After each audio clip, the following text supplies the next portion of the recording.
કેમેરો છે ને સામે જ રાખજે, આમ આડું અવરું ન ફેરવવું.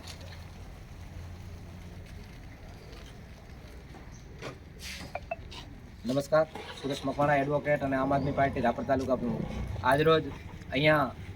કોંગ્રેસ અને આમ આદમી પાર્ટીના સંયુક્ત ઉપક્રમે અને વિવિધ સંગઠનોને સાથે રાખીને આજરોજ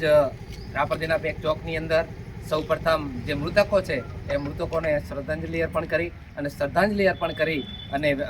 રાપર શહેરની વિવિધ શેરીઓમાંથી જન આક્રોશ રેલી લઈ અને એમાં પણ અમે જે રખડતા ઢોરોને પણ સાથે અહીંયા નગરપાલિકાની અંદર લઈને આવ્યા અને અહીંયા જે એમની સામાન્ય જે સભા ચાલુમાં હતી, આ સામાન્ય સભાની અંદર પણ અમે એમની સામે ઉગ્ર રજૂઆત સાથે આ જે રાપરને અંદર રખડતા જે ઢોરાઓ છે, આ રખડતા ઢોરાઓને થી બચવા માટે અને પ્રજાને બચાવવા માટે અમે જે આ લોકોને અલ્ટિમેટમ આપ્યો અને અલ્ટિમેટમ આપ્યા બાદ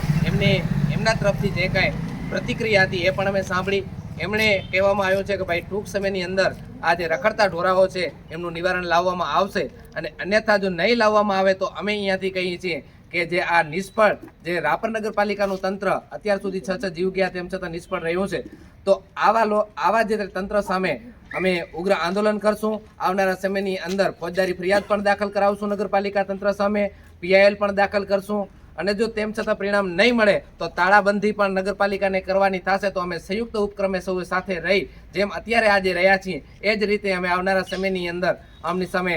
તાળાબંધીનો પણ અમે અલ્ટિમેટમ અહીંયાથી જાહેર કરીએ છીએ. અસ્તુ, ભારત માતા કી જય.